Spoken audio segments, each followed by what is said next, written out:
যাদের বাচ্চারা হলো যে খাবে না, নজর লাগে, তো তারাই এরকম হলো যে 7টা লাল মরিচ নেবেন, যেটা সোজা আগাটা যাতে থাকে এরকম মরিচ নিয়ে তারপর হলো আমার মানে ছোড়া আলহামদুলিল্লাহ এবং কুলহুয়াল্লাহ সূরাটা পড়বেন 3বার করে তারপর আমি দেখাচ্ছি। দাঁড়ান, আমার বাচ্চারও হলো যে খাচ্ছে না, ও মেবি ওর নজর লাগছে, তো আমি এরকম করতেছি, আপনারাও করবেন, দেন দেখবেন যে ঠিক হয়ে গেছে ইনশাআল্লাহ।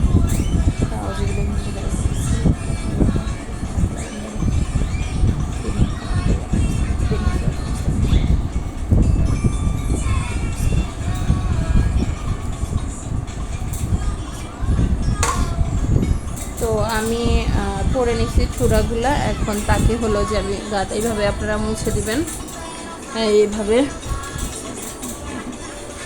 2 3 4 5 6 7 এরকম করে হলো 7বার মুছতে হবে এবং বলতে হবে যে সমস্ত বদনজর থেকে আল্লাহ তুমি রক্ষা করো। তো এরকমভাবে নিয়ে এসে জাস্ট হলো এভাবে এই যে রান্নাঘরে নিয়ে আসছি আমি, রান্নাঘরে এইভাবে হলো চুলাতে রাখবেন, তারপর চুলাটা হলো জ্বালিয়ে দেবেন, এভাবে হলো পুড়ে ফেলবেন। দেখেন আমি কিন্তু চুলাটা একটু কমিয়ে দিচ্ছি, তারপরে দেখছেন কীভাবে ধাউ ধাউ করে আগুন জ্বলতেছে। কীভাবে বুঝবেন যে নজরটা তার লাগছে?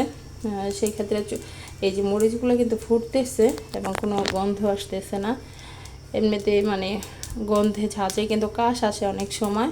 আর এগুলো যখন হলো হবে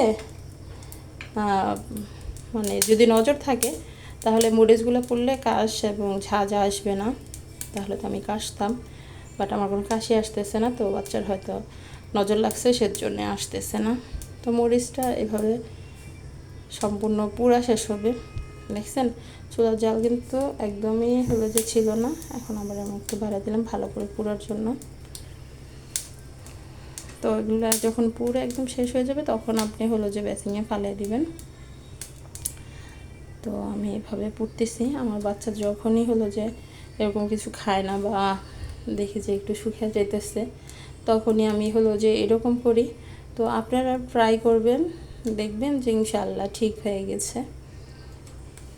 তো এটা পুরো শেষ, দেখছেন কোনো রকম ঝাঁঝ বা কোনো রকম কিছুই হয়নি। তো আমি এটা উঠিয়ে ও মাই গড একটা কিছু দিয়ে ফেলতে হবে।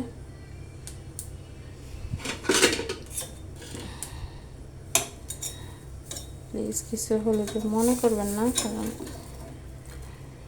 আমার চুলায় কোনো পাতিল বসায় রাখছি,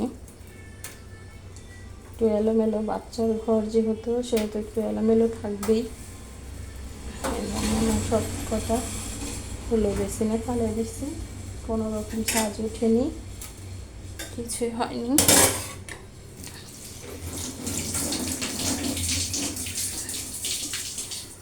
তো আপনারাও ট্রাই করবেন এরকমভাবে, দেখবেন যে আল্লাহ মাফ করে।